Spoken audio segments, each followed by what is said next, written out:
Hey, salut les petits loups et bienvenue sur Radio Rumeur. Bon alors, aujourd'hui on a des rumeurs de folie. Oh oui, vraiment de folie. Alors, attention, hein, on sort les pinces de Kaiju ce coup-ci, directement des pinces de Kaiju en or pour ces rumeurs, car elles sont folles et elles sont surtout pas vérifiées pour certaines. Donc, je vous fais quand même une vidéo, hein. On va pas non plus se laisser démonter, puisque ce n'est pas... puisque ce ne sont que des rumeurs, après tout. Donc, alors, ces rumeurs viennent de notre ami Valrak. Donc de lui-même, il le dit qu'il a reçu ça de la part d'un informateur, peut-être bien informé, ne sait-on jamais, mais qu'il n'a pas pu les vérifier. Mais c'était tellement excitant qu'il nous en a fait part et je dois avouer que je partage son excitation, donc je transmets. Voilà. Donc je vous transmets ces rumeurs. Sincèrement, on prend ça avec des grosses pinces de Kaiju, mais si c'est vrai, c'est une dinguerie. Mais alors de chez dinguerie. Et on finira par une rumeur, celle-là on va juste sortir les pinces de crabe. Voilà, vous voyez, Bon, alors on commence tout de suite. Alors, je tiens à prévenir pour ceux qui ne veulent pas être spoilés, que l'on va parler de la fin de la V10, début de la V11, etc., qu'on va parler entre guillemets de fluff et de choses qui pourraient arriver. Certaines personnes, je sais, n'aiment pas être spoilés, Donc, arrêtez-vous tout de suite et allez voir une autre vidéo. J'ai fait des tutos, il y a des podcasts, il y a plein de choses sur la chaîne. Mais si vous n'aimez pas les spoils, alors n'écoutez pas. Maintenant, on commence, les amis. Alors, donc, c'est des grosses rumeurs de dingo dont je vais vous faire part. Donc, comme je l'ai dit, on sort les pinces de Kaiju en or. On va parler aujourd'hui de la fin de la V10 et donc du début de la V11 de 40K. Alors oui, je sais, on se projette très loin. Vous allez me dire, attends mec, ça fait même pas un an qu'on a la V10. Oui, pas de problème, ça je suis d'accord avec vous. Mais je vous ai déjà fait des prédictions sur cette fin de V10. Dans ma dernière vidéo, par exemple, de rumeurs. On sait que Games, il laisse à peu près 3 ou 4 ans de vie à une version de 40K. Donc on va dire que quand on a commencé déjà, qu'on a fait 1 an, on a déjà bien attaqué le contrat.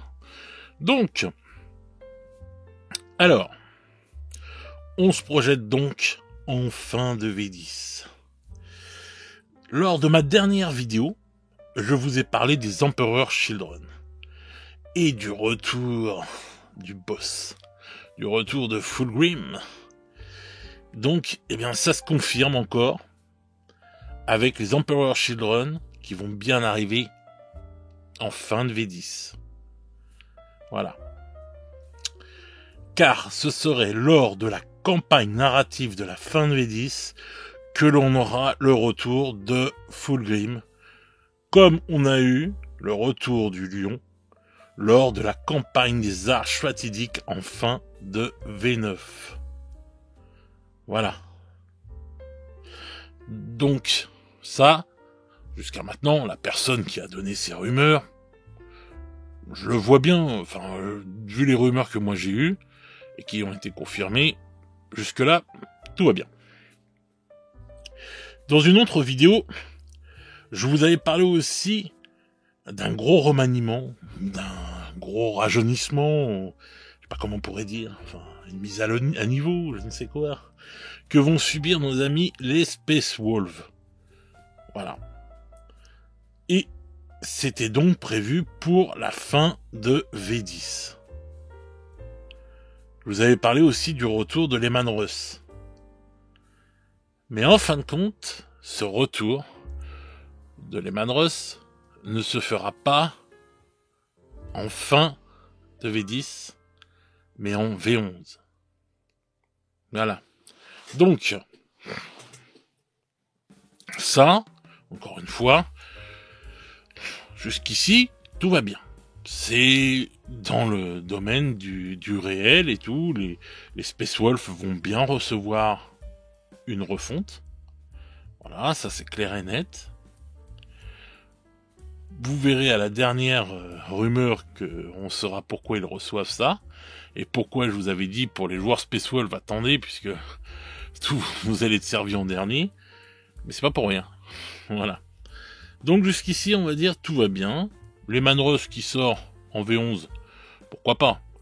Je me disais quand même, on entend parler de Sanguinius, on entend parler donc de notre ami Fulgrim, et on entend parler de Lemanros.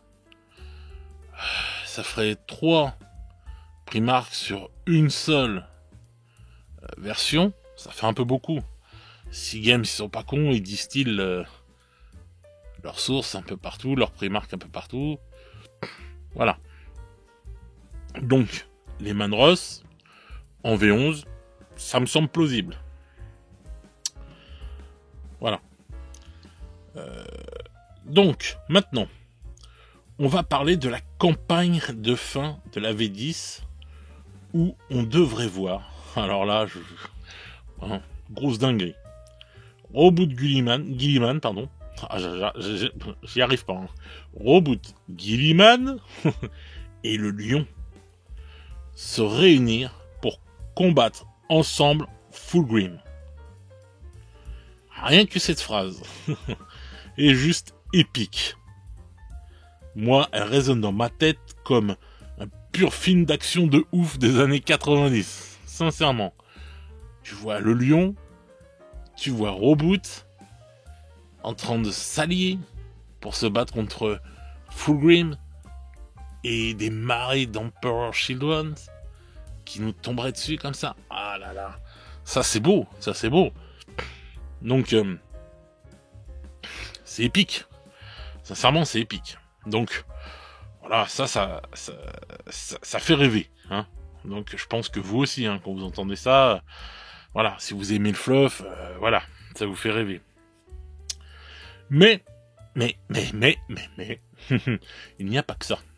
Il y a aussi, d'un autre côté, une grosse intrigue. Puisque ça se passe dans plein d'endroits dans l'univers, vous savez très bien, il se passe plein de choses en même temps.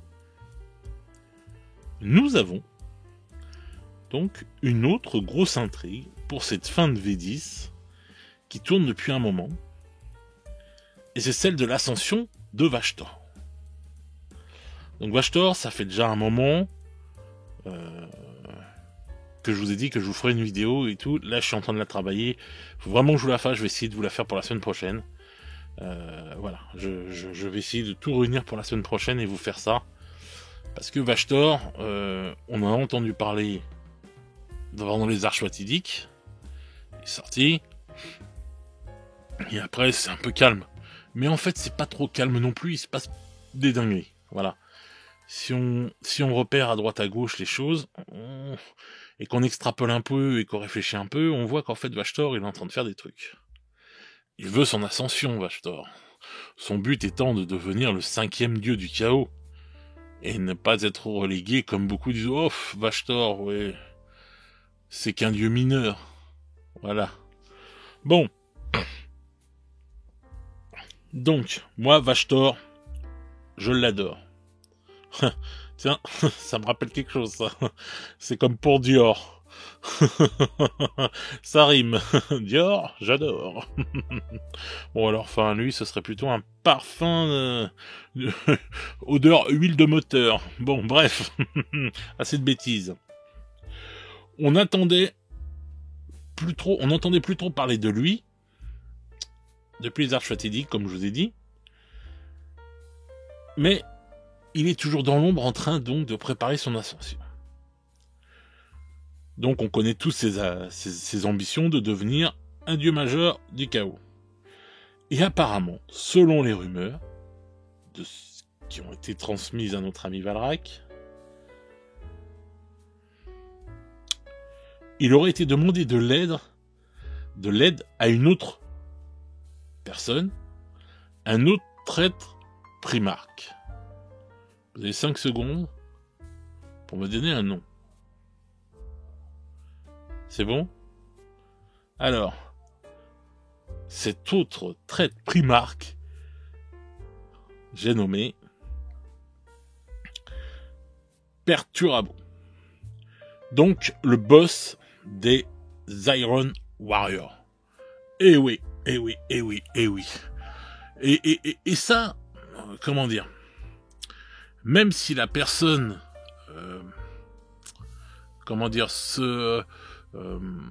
se tromperait ou je sais pas, extrapolerait quelque chose, encore une fois, ça tient debout, puisque Perturabo et Vashtor sont déjà en lien, ont déjà été en lien.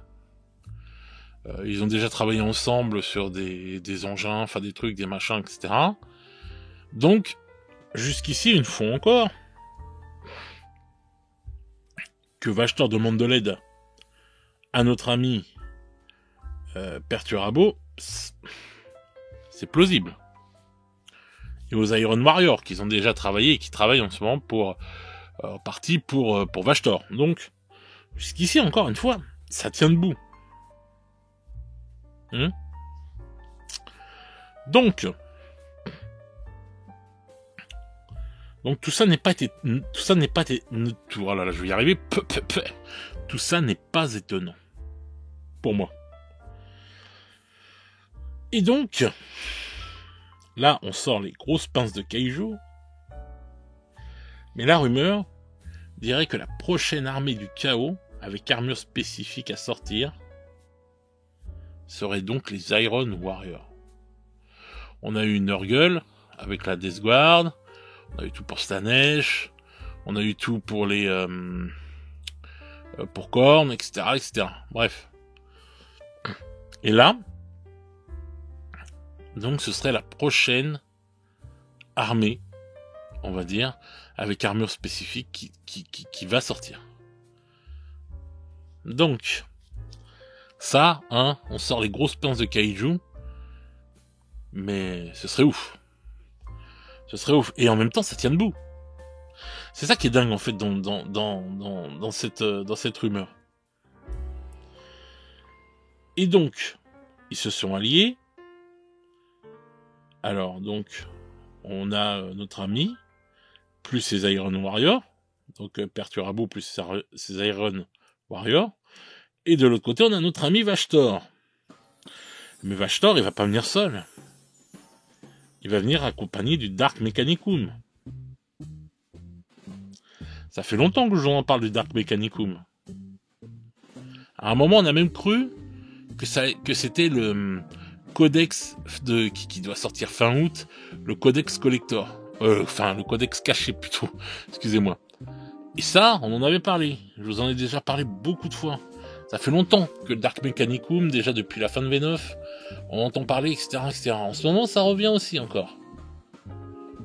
Je me dis, imaginez, on s'est trompé et tout, c'est pas les agents impériaux, c'est vraiment le Dark Mechanicum qui sort fin août.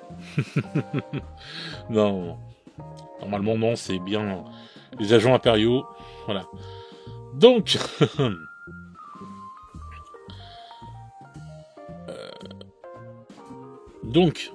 ces deux-là vont s'allier pour que Vashtor puisse réussir son ascension.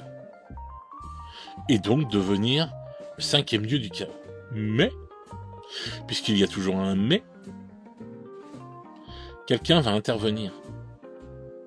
Quelqu'un va empêcher, du moins essayer d'empêcher Vashtor d'arriver à ses fins et de devenir un dieu à part entière. Et ce Primark n'est autre que notre ami Lemanros. Et donc, dans cette rumeur, on dit qu'il y aura un combat entre Perturabo et Lemanros, pendant que Vashtor donc essaiera de faire son ascension, et apparemment Lemanros va gagner puisque Vashtor ne va pas y arriver. Bon, voilà.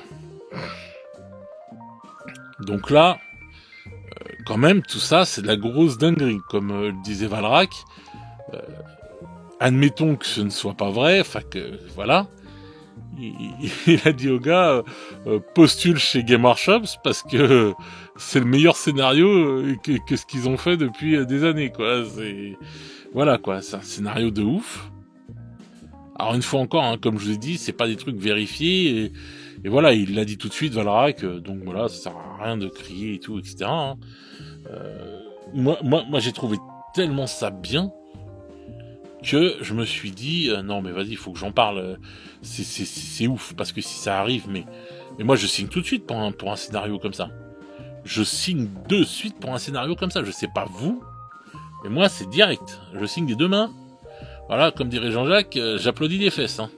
C'est voilà, hein, c'est franchement c'est une dinguerie, vraiment une dinguerie.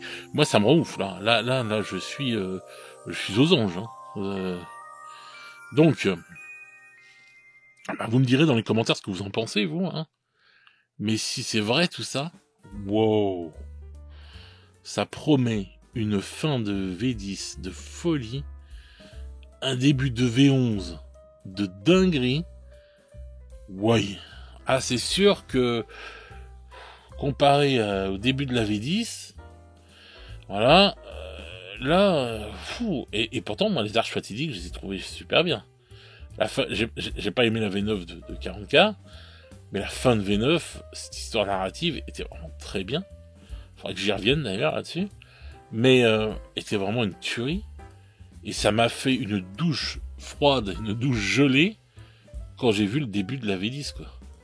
Avec le truc qui avait plus rien à voir, on partait avec les ultramarines qui se battent contre les tyrannides, à l'autre bout de la planète et tout, machin. Alors j'adore les tyrannides, hein, je trouve ça génial et tout. Mais voilà, on t'a lancé ça, et après plus rien sur les tyrannides, ni rien du tout. Voilà, on te sort les armées, basta. Après on te sort un livre avec, on sait pas quoi, enfin les Nécrons qui se battent contre, je sais pas, l'Imperium, enfin le Mechanicus, tout ça et tout. Tu te dis mais les gars, ouais, ok, d'accord, bon, génial, hein, et encore une fois, moi le livre je l'ai pris parce que voilà, j'adore le narratif et je trouve ça génial et tout, et voilà. Mais en gros, moi je pensais qu'on allait parler vraiment à fond de la bataille des ultramarines contre nos amis les tyrannides, mais non, même pas, et tout, les arches fatidiques, elles sont parties aux chiottes, enfin, voilà. Et maintenant, on nous fait un custoguette au passage, et voilà, alors bref. Mais là, si le gars a raison, respect. Si ça arrive comme ça, alors là, je tire mon chapeau à Game Workshops. Et je sais qu'ils sont capables de faire des dingueries. Je sais qu'ils sont capables de faire des dingueries.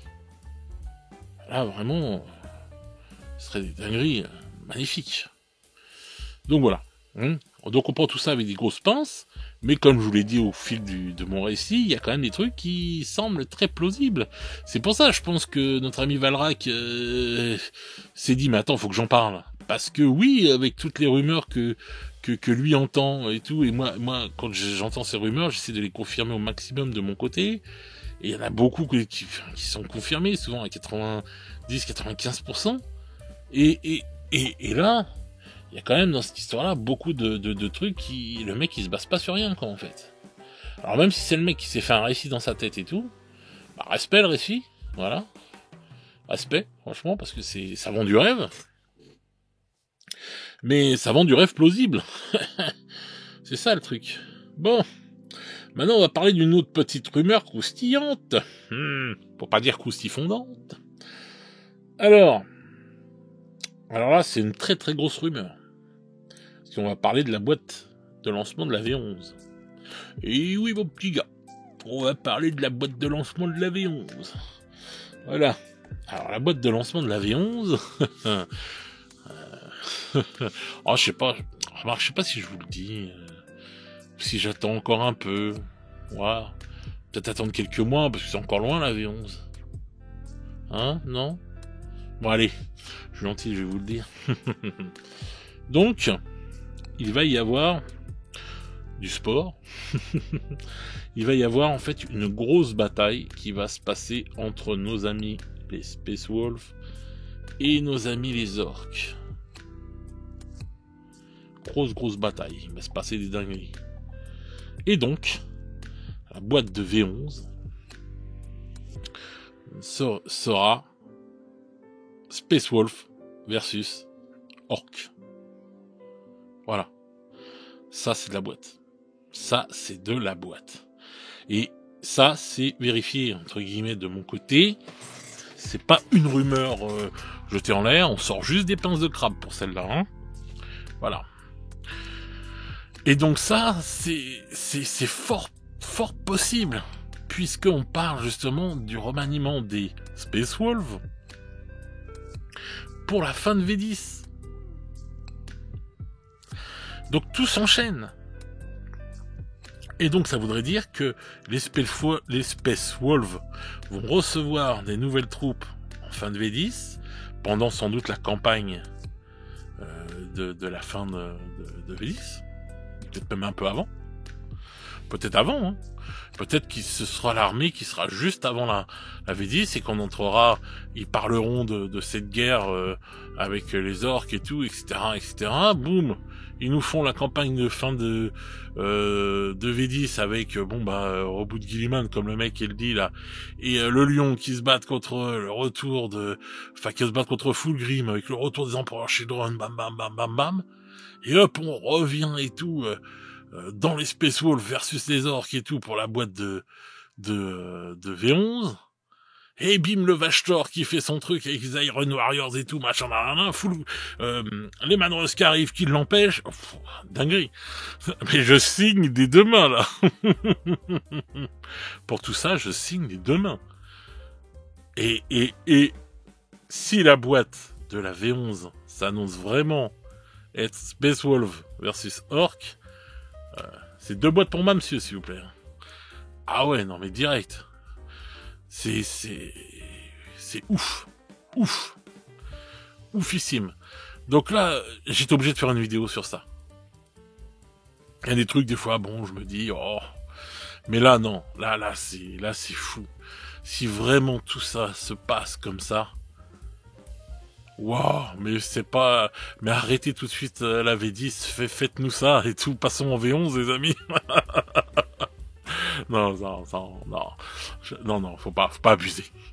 Mais c'est vrai que ça donne envie parce que, en fait, en ce moment, le problème qui se pose, c'est que, ouais, on a des belles sorties et tout pour 40K, on a eu, les Dark Angels qui se sont fait remanier, qui sont magnifiques, on a eu, l'arrivée des Croods qui est juste splendide aussi, très belle armée, voilà. Après, je sais pas ce qu'elle donne sur le champ de bataille, mais très belle armée.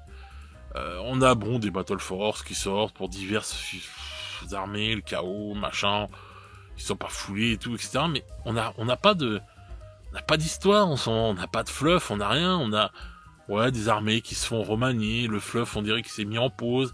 Le dernier livre qu'on a reçu c'était avant Noël avec la campagne des Nécrons et tout, etc. En plus les Nécrons font une campagne avec les Nécrons et tout, et contre l'Adeptus et tout, etc. L'Adeptus et les Nécrons ils ont presque rien reçu comme nouveauté. Bref, de ce que j'ai entendu dire, le nouveau, les Nécrons, ils se sont pris une tarte dans la gueule avec les dernières règles revues et corrigées. Enfin voilà. Bon, tout ça pour dire que là, ça manque d'histoire, ça manque de, vous voyez, de choses quoi. Et je trouve ça dommage quoi. Ça fait rien, ça vend pas du rêve en ce moment. On va avoir les sorts de bataille qui vont arriver. Tous ces trucs-là, ça vend vraiment pas du rêve en ce moment. Niveau fluff, quoi. En plus, on s'est pris le Custo Gate. Qui est en train de foutre une merde pas possible. Je vous en ai parlé encore ce matin. Et on va vous en parler encore dimanche soir. Donc franchement, là, niveau fluff, j'espère que Games, ils vont se rattraper, qu'ils vont faire quelque chose, parce que c'est d'une tristesse abyssale. C'est... Voilà, moi ça me rend triste, hein. Vraiment tout ça, le Custo Gate et tout le bordel là, c'est vraiment ça me fout le somme, mais puissance 1000. Donc, quand on lit des choses comme ça, ça fait rêver tout de suite, ça donne envie, t'as envie tout de suite de sortir tes figurines, de partir sur le champ de bataille avec, de jouer, tout ça et tout, etc. Voilà, c'est oufissime. Voilà. Donc, vous me direz dans les commentaires ce que vous pensez de tout ça, les amis. Voilà. Moi, je trouve que c'est quand même beau si ça arrive. Voilà. Donc, au pire des cas, même si ça arrive pas, ça nous fait pas de mal de rêver un peu, ça nous change les idées, parce qu'en ce moment, voilà, comme je vous ai dit, avec cette merdouille qui nous est arrivée dans le fluff, là, avec toute l'embrouille qu'il y a dans les joueurs, le truc, le machin, au moins ça fera rêver pendant une soirée, ça nous fera kiffer. Et voilà. Donc, sur ce, n'hésitez pas à aller faire un tour dans la description et aller faire un tour sur notre partenaire Dragon Miniature. Il y a beaucoup de soldes en ce moment. Il y a des précommandes sur les figurines Westphalia et à moins 15%. Et si en plus vous prenez le code d'un camp, vous avez moins 5% supplémentaire, ça fait du moins 20%. Des figurines magnifiques qui peuvent vous servir dans divers jeux. Vraiment, j'insiste, c'est des figurines qui sont magnifiques. Prochainement, je vais vous faire un tuto peinture sur une des figurines et vous faire voir un peu à quoi elle ressemble. Donc il y a ça. Vous avez les frais de port gratuits à partir de 80€ d'achat. Voilà. Et tous les 100€ d'achat, vous avez 10% de réduction de fidélité. Que demande le peuple, les amis? Allez-y, allez faire un tour. Si vous avez envie de soutenir la chaîne, vous avez le Tipeee. Voilà. C'est le moment Iggy. Donnez-moi. Donc voilà. Et puis, si vous voulez venir nous rejoindre, et puis parler de toutes ces rumeurs, parler de tout ça, de parler de peinture, de parler de décor, de parler du hobby, dans la joie et la bonne humeur, il y a le Discord. N'hésitez pas à nous rejoindre, les petits loups. Donc sur ce, je vais vous souhaiter une bonne soirée, une bonne journée selon comment vous écoutez ce programme. Et nous, on se retrouve très vite pour de nouvelles aventures. Ciao, ciao les petits loups.